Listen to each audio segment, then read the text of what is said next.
আসসালামু আলাইকুম সুপ্রিয় দর্শক, চলে আসলাম এই মুহূর্তে পাওয়া সবচেয়ে গুরুত্বপূর্ণ আবহাওয়ার নতুন আপডেট নিয়ে। এবার পাল্লা দিয়ে বাড়তে শুরু করেছে রাত ও দিনের তাপমাত্রা, উদাও হয়ে যাচ্ছে শীতের আমেজ, আসতে চলেছে মেঘলা আকাশ ও কালবৈশাখী ঝড়। আগামী 20 তারিখের পরে দেশের আবহাওয়ায় বিরাট পরিবর্তন হতে পারে। রংপুর, রাজশাহী, ময়মনসিংহ, সিলেট, ঢাকা, খুলনা, ভারতের পশ্চিমবঙ্গে বিভিন্ন জেলায় কালবৈশাখী ঝড় ও শিলা বৃষ্টিপাতের সম্ভাবনা রয়েছে। এছাড়া বঙ্গোপসাগরে সৃষ্টি হতে পারে নিম্নচাপও। তো আজ 12ই ফেব্রুয়ারি বৃহস্পতিবার ভোটের দিন এবং আগামীকাল 13 ফেব্রুয়ারি শুক্রবার কেমন থাকতে চলেছে আগামী 24 থেকে 48 ঘন্টার আবহাওয়া। বাংলাদেশ থেকে শুরু করে ভারতের পশ্চিমবঙ্গ, আসাম, মেঘালয়, উত্তর থেকে ত্রিপুরা রাজ্যে আগামী 24 থেকে 48 ঘন্টার মধ্যে কোন কোন জেলাগুলোতে আকাশ মেঘলা থেকে মেঘলা এবং কোন কোন জেলাগুলোতে রোদের উপস্থিতি দেখা যেতে পারে এবং আগামী 10 দিনের আবহাওয়ার পূর্বাভাস কি বলছে। তো এই বিষয়ে আরো বিস্তারিত জানতে হলে ভিডিওটি সম্পূর্ণ দেখতে থাকুন। আর আপনি কোন জেলা থেকে খবরটি দেখছেন, আপনার জেলার নামটি আমাদের কমেন্ট বক্সে জানিয়ে দিবেন। আর সবার আগে সর্বপ্রথম সঠিক আবহাওয়ার খবর জানতে আমাদের চ্যানেলটিকে সাবস্ক্রাইব করে রাখুন। এবার জেনে নেওয়া যাক এক নজরে। বন্ধুরা, পর্যায়ে আমরা সরাসরি উপগ্রহ চিত্রে চলে আসলাম। তো এখান থেকে আপনারা দেখতে পাচ্ছেন যে এই মুহূর্তে দেশের 8 বিভাগে 64 জেলার আকাশ অনেকটা পরিষ্কার রয়েছে এবং কলকাতা, ভারতের উত্তরবঙ্গ, আসাম, মেঘালয় এবং ত্রিপুরা রাজ্যের সবকটি জেলার আকাশ অধিকাংশ জেলাতে পরিষ্কার রয়েছে। সেরকম মেঘলা আকাশ, ঘন কুয়াশার তীব্রতা দেখা যাচ্ছে না। অর্থাৎ আজ রাতে দেশের তাপমাত্রা কিছুটা স্বাভাবিকের তুলনায় কিছুটা বৃদ্ধি পেতে পারে এবং দেশের আবহাওয়া পরিস্থিতি স্বাভাবিক থাকতে পারে। এছাড়া বঙ্গোপসাগরে সৃষ্টি হয়েছে একটি সার্কুলেশন, যেটা পরবর্তী 24 ঘন্টার মধ্যে লঘুচাপে পরিণত হতে পারে এবং সেটা পরবর্তীতে ধীরে ধীরে লঘুচাপ থেকে সুস্পষ্ট লঘুচাপে পরিণত হয়ে শ্রীলঙ্কা এবং ভারতের তামিলনাড়ুর দিকে অগ্রসর হবে। তবে এর প্রভাবে বাংলাদেশ এবং ভারতের পশ্চিমবঙ্গে কোথাও সেরকম মেঘলা আকাশ এবং বৃষ্টিপাতের সম্ভাবনা দেখা যাচ্ছে না আপাতত দৃষ্টিতে। তবে আগামী 20 তারিখের পর থেকে দেশের আবহাওয়ায় বিরাট পরিবর্তন আসতে চলেছে। আগামী 21 বা 25শে ফেব্রুয়ারির মধ্যে রংপুর, রাজশাহী, ময়মনসিংহ, সিলেট, ঢাকা, খুলনা, বরিশাল, ভারতের পশ্চিমবঙ্গে বিভিন্ন জেলাতে বছরের প্রথম কালবৈশাখী ঝড় বা শিলা বৃষ্টিপাতে আক্রান্ত হতে পারে। তবে সে বিষয়ে আপনাদেরকে পরবর্তী ভিডিওতে জানানো হবে।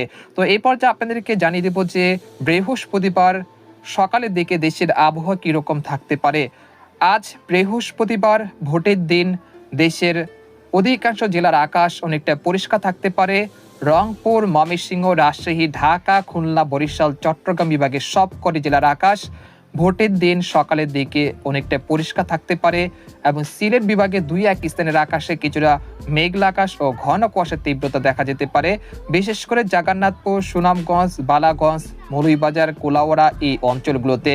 তবে তা বেলা বাড়ার সাথে সাথে কেটে যেতে পারে ইনশাল্লাহ।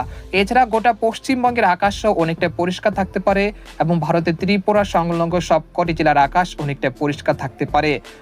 দিনের বেলাতে দেশের সর্বোচ্চ তাপমাত্রা রেকর্ড কিন্তু হতে পারে সিলেট এবং চট্টগ্রাম বিভাগের কোথাও কোথাও 31 থেকে 32 ডিগ্রি সেলসিয়াসের কাছাকাছি। এর ফলে দিনের বেলাতে কিছুটা উষ্ণতম আবহাওয়া পরিস্থিতির সৃষ্টি হতে পারে, অর্থাৎ আবহাওয়া পরিস্থিতি স্বাভাবিক থাকতে পারে, আরামদায়ক স্বস্তি আবহাওয়া থাকতে পারে দেশের বিভিন্ন অঞ্চল জুড়ে এবং বিকেল 5টা পর্যন্ত দেশের আবহাওয়া পরিস্থিতি অনেকটা স্বাভাবিক থাকতে পারে। অর্থাৎ দেশের মানুষ কিন্তু শান্ত শিষ্টভাবেই আপনারা ভোট দিতে পারবেন। প্রত্যেকটি কেন্দ্রতে দোয়া রইল এবং আপনারা কি মার্কায় ভোট দিবেন সেটা অবশ্যই আমাদের কমেন্ট বক্সে জানিয়ে যাবেন। তো আমরা 13 ফেব্রুয়ারি শুক্রবার চলে আসলাম। আসার পর দেখতে পাচ্ছি যে দেশের 8 বিভাগে 64 জেলার আকাশ 13 ফেব্রুয়ারি শুক্রবার অনেকটা পরিষ্কার থাকতে পারে। সকাল থেকে সন্ধ্যা পর্যন্ত দেশের কোথাও মেঘলা আকাশ এবং বৃষ্টিপাতের সম্ভাবনা তেমন দেখা যাচ্ছে না। তারপর 14 ফেব্রুয়ারি দেশের আকাশে কিছুটা মেঘলা থেকে মেঘলা হতে পারবে, তবে এই মেঘ থেকে কোনো রকম বৃষ্টিপাতের সম্ভাবনা আপাতত দৃষ্টিতে দেখা যাচ্ছে না। তারপর 15 ফেব্রুয়ারি রবিবার দেখা যাচ্ছে খুলনা এবং সিলেট বিভাগে 2-1 স্থানের আকাশ কিছুটা মেঘলা থেকে মেঘলা থাকতে পারে। তারপর 16 থেকে 17 বা 18 তারিখ পর্যন্ত দেশের আকাশ অনেকটা পরিষ্কার থাকতে পারে।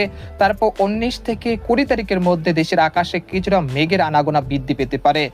আপনারা দেখতে পাচ্ছেন যে একটি পশ্চিমী ঝঞ্ঝা ভারতের গুজরাট, মহারাষ্ট্র এই অঞ্চলগুলোতে সৃষ্টি হয়েছে, যেটা ধীরে ধীরে বাংলাদেশের দিকে অগ্রসর হতে পারে, যার ফলে আগামী 20 তারিখ দেশের আবহাওয়া পরিস্থিতি কিছুটা পরিবর্তন হতে শুরু করবে এবং রাত ও দিনের তাপমাত্রা সমানে বাড়তে শুরু করবে এবং দেশের বিভিন্ন অঞ্চলের আকাশ মেঘলা থেকে মেঘলা হতে শুরু করবে এবং 2-1 পশলা হালকা গুড়ি গুড়ি বৃষ্টিপাতের সম্ভাবনা থাকছে।